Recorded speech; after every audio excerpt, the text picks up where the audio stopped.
기아차는 단순히 애플의 하청업체가 되기를 원하지 않는다. 지난 8일 미국의 CNBC가 보도한 내용입니다. CNBC는 최근 조지아주 웨스트포인트에 있는 기아차 조립 공장에서 F카를 제조하기 위해 계약이 임박했다는 구체적인 보도를 내놓은 바 있었습니다. 하지만 이후 비밀을 중시하는 애플이 현대차와의 협력 소식이 국내 언론을 통해 유출되자 이것 때문에 협상이 중단되었다는 추측성 보도가 나오기도 했습니다. 이런 추측은 애플이 갑이고 현대차가 을인 것처럼 여겨지게 만들었습니다. 하지만 협상을 중단한 것은 현대차라는 주장이 나오면서 상황은 반전되고 있습니다. CNN 취재 결과 애플은 현대차에게 모든 전기차 관련 제조 기술과 공장을 일방적으로 제공하기를 원했다고 했습니다. 구체적으로 차체 전장 등 생산 도면까지 공유해달라는 보도까지 나왔습니다. 실제로 애플은 파트너가 아니라 계약 제조업체를 원했다는 것입니다. 또한 애플은 자사 제품에 대한 통제권을 고집하고 기술 공유를 극도로 꺼릴 것이라고 보도되었습니다. 마치 아이폰을 조립하는 대만 업체 폭스콘과 유사한 기업을 찾고 있다는 것입니다. CNN 머니는 애플이 자율주행차 생산을 위한 제휴사가 아닌 하청 생산 업체를 원하고 있다며 손을 잡는 기업은 아이폰을 위탁 생산하는 대만의 폭스콘이나 페가트론 같이 재정적으로 크게 수익을 거두지 못할 것이라고 지적했습니다. 결국 이런 애플의 어이없는 요구에 현대차는 응할 필요가 없었습니다. 현대차가 애플과의 자율주행차 개발과 관련해 협의하지 않고 있다는 말은 가차없이 애플의 요구를 거부한 것으로 보였습니다. 이 때문에 애플카에 대한 기대로 대폭 상승했던 기아차와 현대차의 주가는 하락했습니다. 그럼에도 현대기아차는 아쉬울 것이 없다는 주장이 나오고 있습니다. 오히려 아쉬운 것은 애플이라는 분석이 설득력을 얻고 있습니다. CNN 비즈니스는 8일 애플이 현대와 기아차 협상 중단으로 앞으로 선택의 폭이 크게 줄어들 것이라고 보도했습니다. 또한 9일 미국 애플 인사이더는 애플이 현대기아차와 협상을 재개하지 못하면 폭스바겐이 유력한 대안이 될 수 있다고 보도했습니다. 폭스바겐의 모듈형 전기차 플랫폼이 새로운 자율주행차 모델을 쉽게 통합할 수 있다는 이유 때문이었습니다. 그러면서도 애플이 현대기아차와 협상을 중단했지만 현대차의 전기차 생산 플랫폼 eGMP는 여전히 애플에 적합하다고 강조했습니다.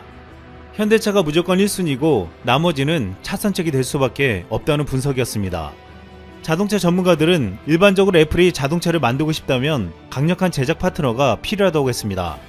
1년에 수백만 대의 자동차를 제조하는 데 필요한 투자, 전문성 및 인력 비용으로 인해 애플이 아무리 현금이 많은 회사라고 해도 자동차 업계에 뛰어들기는 어렵다는 분석이 지배적이었습니다. 이 때문에 애플에게 현대차와 같은 자동차 기업은 절대적으로 필요한 존재였습니다. 하지만 이제 현대차를 놓친다면 선택의 폭이 좁아질 수밖에 없다고 말하고 있습니다. CNN머니는 애플이 브랜드와 창의력을 둘러싼 갈등을 피하기 위해 벤츠와 도요타, BMW, 제규어 차량을 생산하고 있는 캐나다의 마그마 인터내셔널과 같은 하청업체와 손잡을 가능성이 있다고 전망했습니다. 애플은 2014년 타이탄 프로젝트로 전기차 개발에 나섰지만 난항을 겪어왔습니다. 2017년에 애플의 실적 저조와 테스트 차량 사고 등이 겹치며 프로젝트는 잠정 중단됐고 관련 인력들은 대거 정리하고 됐습니다. 당시 비즈니스 인사이더는 애플카는 없으며 앞으로도 없을 것이라고 단언했습니다. 하지만 이후 2018년 테슬라의 수석 엔지니어였던 더그 필드를 부사장으로 영입하며 극적으로 타이탄 프로젝트가 재가동되었습니다. 지난해는 TSMC와 인공지능 자율주행 시스템 칩을 공동 개발한다는 소식도 전해졌습니다. 하지만 최근 애플의 자율주행 기술은 초보적인 수준인 것으로 확인되었습니다. 구글과 GM의 기술력과 비교했을 때 80분의 1 수준 정도밖에 되지 않는다는 것입니다. 애플은 지난해 캘리포니아에서 18,805마일의 자율주행 테스트를 진행했습니다. 애플은 여기서 1000마일당 6.91회를 이탈했습니다. 이것은 앞선 자율주행 기업들과 엄청난 차이였습니다. 구글 웨이모와 GM 크루즈는 12,000마일당 1회 이탈률을 보였고 중국 디디 출싱도 1410마일을 주행했으나 총 2회 이탈했습니다. 애플은 중국 기업보다도 자율주행 기술이 떨어졌습니다. 미국 기술조사업체 네비건트 리서치가 2019년 발표한 자율주행차 보고서에서도 10위권 안에 들지 못했습니다. 이 때문에 애플은 자율주행 업체에 구애하며 관련 기술 확보에 박차를 가하고 있습니다. 애플은 지난 2016년 디디 출싱에 10억 달러를 투자했고 이번에는 현대차 그룹에도 접촉했습니다. 애플은 현대차와 전기차 개발을 협업한다고 알려졌지만 실제로는 자율주행 차량에 대한 협력의 목적도 크다는 것입니다. 이번에 현대차가 애플과 자율주행 차량 개발에 대한 협의를 진행하고 있지 않다고 한 말을 두고 여러가지 해석이 터져나왔습니다. 국내에서는 이것을 두고 자율주행차 외에 전기차 협력은 가능성이 있는 게 아니냐는 희망 섞인 분석을 내놨습니다. 하지만 일부 분석가들은 현대차가 원하는 협업 지점은 전기차가 아니라 자율주행차의 공동 개발이라고 말했습니다. 애플이 가지고 있는 고성능 반도체와 소프트웨어 등의 기술과 접목을 기대했던 것입니다. 하지만 애플이 이러한 기술의 공유를 거부했을 가능성이 크기에 현대차 입장에서는 함께할 이유가 없어진 것입니다. 오히려 현대차는 애플보다 자율주행에 있어서 훨씬 더 앞서 개발하고 있습니다. 현대차는 2022년 양산차에 레벨3 수준의 부분 자율주행 기술을 적용하고 2023년 로보택시 등 자율주행 상용화 서비스 사업을 추진하고 있습니다.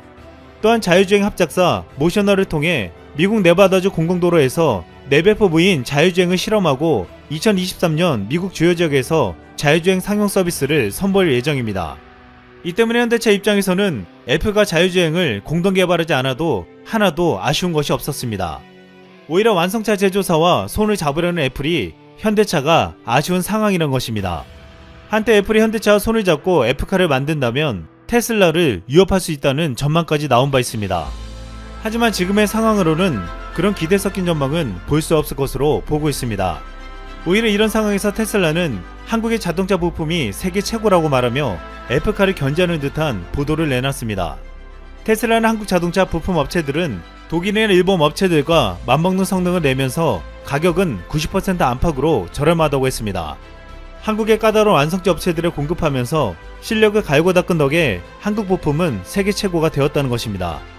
현대차는 F카 없이도 이미 전기차에서 강력한 경쟁력을 가지고 있다고 보고 있습니다.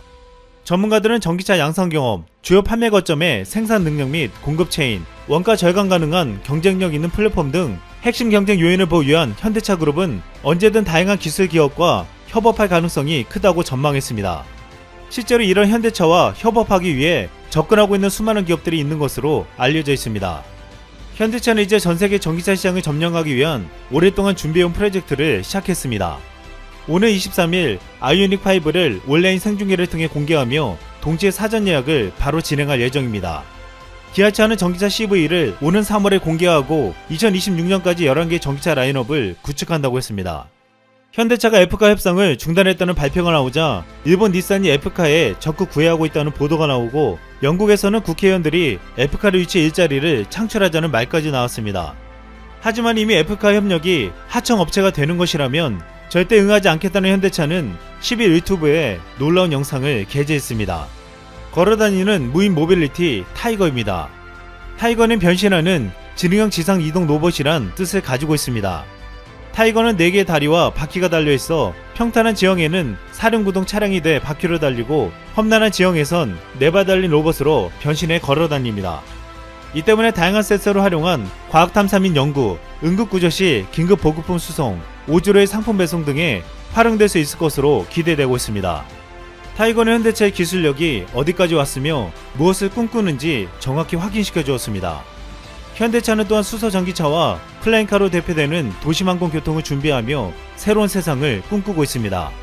한 네티즌은 이렇게 말했습니다. 현대차의 야심이 애플보다 더 크다. 이상 쓸멍이었습니다. 한국의 코로나19 확산세가 심상치 않습니다. 지난 3일 기준 한국의 코로나19 신규 확진자 수는 540명으로 나왔습니다. 이틀째 500명대로 만약 지금 방역구멍이 터지게 된다면 1일 확진자 수가 1,000명을 넘는 것은 시간 문제라 하죠. 그런데 이렇게 상황이 심각해지는 와중에 한 서울 시민이 보인 행보는 네티즌들의 질타를 불러 모으고 있습니다. 코로나 탈출 제주나들이 현재 수도 서울을 중심으로 코로나19 확산이 심각해지자 그러한 서울에서 벗어나 제주도로 나들이를 갔다는 거죠. 이것은 지난 11월 23일부터 26일까지 총 3박 4일의 일정으로 이루어진 소규모 여행 프로그램이었는데요. 이것에 참여한 관광객 9명이 모두 코로나19 확진 판정을 받은 것으로 나와 현재 제주 방역당국은 비상에 빠진 상태입니다. 안 그래도 일전에 이른바 강남모녀 사건으로 인해 제주도는 외부로부터의 코로나19 바이러스 유입에 상당히 민감해진 상태인데 또다시 그 악몽이 시작된 것이죠. 원희룡 제주도지사는 기자회견을 통해 제주도는 코로나19로부터의 탈출을 위한 장소도 코로나19의 도피처도 아닙니다. 제주도를 사랑하는 만큼 조금의 의심 증상이라도 있다면 제주도 방문을 잠시 미뤄주길 간곡히 부탁드립니다. 라는 국민 호소를 했습니다. 현재 한국은 이렇게 일부 개개인의 순간적인 이기심으로 인해 코로나19 확산의 불씨가 좀처럼 꺼지지 않는 상황입니다. 심지어 대한민국 방역의 선봉에서 지난 1월 이후 쉬지 않고 코로나19와 맞서 싸워오던 정은경 청장이 최근 병가를 내고 치료를 받고 있는 것으로 알려졌습니다. 자세한 사유는 알려지지 않았지만 일부 언론에 의하면 어깨 골절 부상으로 인한 입원이라고 하는데요. 정은경 청장의 지휘 아래 대한민국의 방역은 전 세계에서 최고 수준의 철옹성을 자랑해왔습니다. 그러나 최근 방역당국 차원에서의 노력만으로는 미처 막지 못했던 틈새가 벌어지기 시작했고 그 결과 코로나19 3차 대확산의 전초전이 벌어지고 있는 상황이죠. 정은경 청장은 이러한 현실에 책임감을 느끼고 자신의 역량이 부족했다 자책하는 모습까지 보였다 하는데요. 그런 와중에 그동안 누적되어 왔던 피로가 한순간에 터져 건강 상태에도 적신호가 온 것이 아닌가 하는 주변의 걱정 어린 목소리가 나오고 있습니다. 하지만 그럼에도 그녀가 진두지휘했던 한국의 방역은 아직까지는 제 기능을 하고 있는 것으로 보입니다. 특히 지난 3일 일제히 공개된 수십 장의 사진들은 이를 본 외신들의 입에서 믿을 수 없다라는 감탄사를 끊임없이 이끌어냈죠. 한국의 고3 학생들이 대학교에 진학하기 전 대부분 거쳐가는 관문이 있습니다. 대학 수학 능력 시험, 이른바 수능이죠.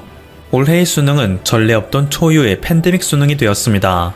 2021년 수능 수험생 주의사항에 따르면 모든 학생은 시험장에서 마실 물을 개인적으로 다 챙겨와야 했으며 아침부터 저녁까지 시험장 내에서는 절대 마스크를 벗지 말아야 했죠. 안 그래도 좁은 공간에 학생들이 모여 있어 두뇌 회전을 위한 산소 공급이 부족하다는 말이 나오는 시험 환경입니다. 그런데 마스크, 그것도 코로나19 방지를 위해서 특별히 숨이 쉬기 힘들게 만들어진 KF94 마스크를 끼고 하루 종일 시험을 쳐야 하는 최악의 상황이었죠. 더군다나 대전에서는 수능 감독관 2명이 코로나19 확진 판정을 받기도 했습니다. 그래서 이들과 접촉한 다른 감독관까지 총 31명이 긴급 교체되는 일까지 벌어졌습니다. 경기도 양주시에서는 수능 전날 뒤늦게 코로나19 확진 판정을 받아 1년 동안 준비했던 수능을 포기해버리는 안타까운 상황이 연출되기도 했죠. 이렇게 우리 학생들은 사실상 자신의 목숨과 미래를 걸고 오전 8시 수능 시험장을 향해 걸어갔습니다.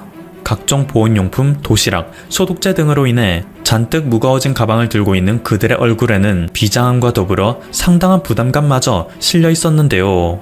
한편 동양의 작은 국가에서 매년 치러지는 이 시험에 해외 외신들이 크게 주목하며 현장을 중계하는 상황이 펼쳐졌습니다. 바로 수능날 아침의 독특한 한국 문화 때문이었죠. 이날 전국에서는 총 620건의 수능 관련 112 신고가 들어왔습니다. 그리고 그중 74%인 461건이 수속 요청이었는데요. 아무래도 그동안 자신이 다니던 학교가 아니고 큰 시험을 앞둔 터라 긴장을 한 학생들이 시험을 치르는 학교를 잘못 찾아가는 경우도 있기 때문입니다. 또한 여러 교통사정으로 인해서 수험장에 지각할 위기에 처하는 경우도 생기죠. 한국에서는 매년 이들을 수험장에 무사히 데려다주기 위한 경찰들의 특별수송 작전이 펼쳐지는 것입니다. 이번 수능 역시 수많은 학생들이 경찰들의 도움으로 수험장에 안전하게 도착할 수 있었는데요. 전북 전주시 완산구에서는 오전 8시 5분쯤 한 수험생이 마스크가 훼손되어 울고 있던 것을 경찰이 발견하여 여분의 마스크를 챙겨주기도 했습니다. 이 밖에도 수험표를 집에 두고 온 학생의 사연을 듣고 경찰이 집에 가 수험표를 가져다주는 해프닝도 벌어졌습니다.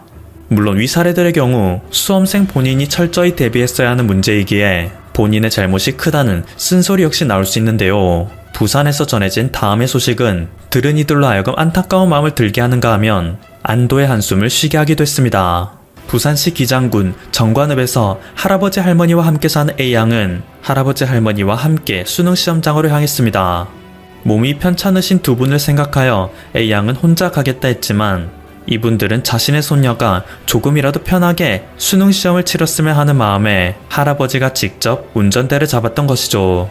하지만 해운대구로 갔어야 할 차량이 길을 잘못 들어 전혀 다른 방향으로 향해버리고 말았습니다. 20여 킬로미터나 떨어진 북구의 화명동으로 가버린 것인데요. 다행히 근처에 근무 중이던 경찰이 이를 발견하여 손녀를 해운대의 수험장으로 빠르게 이송해내는데 성공했죠. 손녀는 걱정하지 말라는 말과 함께 두 분과 경찰분께 큰 절을 올리고 수험장을 향해 씩씩하게 걸어 들어갔습니다.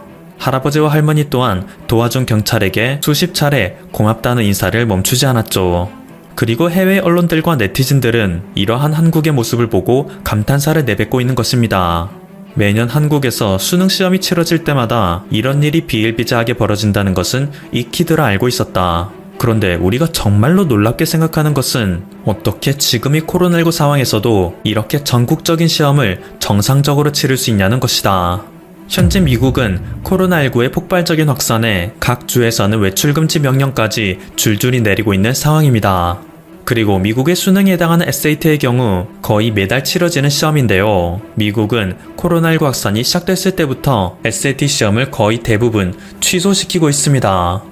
1년에 한 번 치르는 한국과는 다르게 미국은 1년에 7번이나 시험이 이루어지기 때문에 인구 밀집의 정도가 한국보다 훨씬 덜함에도 불구하고 무작정 전격 취소하고 본 것인데요. 그만큼 미국은 그 정도의 통제 여력도 없다는 방증이겠죠. 이에 따라 세계 최고의 대학이라고 불리는 하버드 대학교 등 각종 명문대에서는 SAT 성적을 보지 않겠다며 입학 요강을 바꾸는 사상 초유의 사건이 벌어지기도 했습니다. 내신, 자기소개서, 과외 봉사활동 등 다른 요소들을 주로 보고 SAT는 선택사항으로만 참고하겠다는 것이죠. 그리고 이 소식을 들은 대부분의 미국 수험생들은 그동안 SAT에 대비하여 공부한 것이 수포로 돌아갔다. 갑자기 입시 제도가 바뀌어버리니 불안하다. 라는 등 부정적인 시선을 보낼 뿐입니다. 한 네티즌은 차라리 내가 한국인이었으면 좋겠다. 미국은 방역의 책임을 국민한테 떠넘기는 단계를 넘어서 이제는 모든 피해 역시 국민들에게 돌아가고 있다. 라며 한탄하는 글을 남기기도 했습니다. 심지어 미국은 현재 코로나19 입원 환자가 10만 명을 넘어서면서 병원이 포화 상태에 이르렀는데요. 이로 인해 앞으로 2달 동안 최대 20만 명이 코로나19로 인해 사망할지도 모른다는 참담한 전망만 나오는 가운데 미국인들은 한국의 병원에서 찍힌 몇 장의 사진을 보고 부러움의 시선을 거두지 못하고 있습니다. 다음은 지난 3일 오전 서울 중랑구 서울의료원 격리병동에서 펼쳐진 이색적인 풍경을 담은 사진입니다. 방역복을 입은 사람들이 학생들의 뒤에 서 있는데요. 이것은 코로나19 확진 수험생을 위한 특별 격리 고사장입니다. 현재 한국을 제외한 모든 국가들은 일반 코로나19 확진자들도 모두 수용할 수 없을 정도로 병상 부족에 시달리고 있는 상황이죠. 말 그대로 의료 붕괴가 온 상태인데요. 한국은 어떻게 학생들을 위한 격리고사장을 병원에서 따로 마련해 줄 수 있을 정도로 병상에 여유가 있을 수 있냐는 의문을 던지고 있습니다. 또한 이 격리고사장의 상황은 중앙통제실에서 모두 CCTV를 통해 관리되고 있기 때문에 한국 방역당국의 코로나19 관리가 얼마나 체계적인지도 전 세계에 실시간으로 중계됐죠.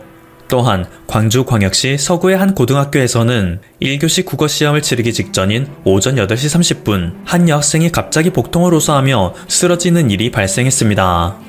다행히도 근처에 대기 중이던 119 구급대의 도움으로 인해 그녀는 학교로부터 1km 떨어진 병원으로 긴급 이송됐고 큰 이상은 없다는 진단을 받을 수 있었는데요. 놀라운 것은 이때 교실에 있던 감독관 2명 중 1명이 1교시 국어시험지를 들고 그녀와 함께 병원으로 이동하여 병실에서 그녀가 시험을 치를 수 있도록 도왔다는 사실입니다. 영화에서나 벌어질 법한 이 해프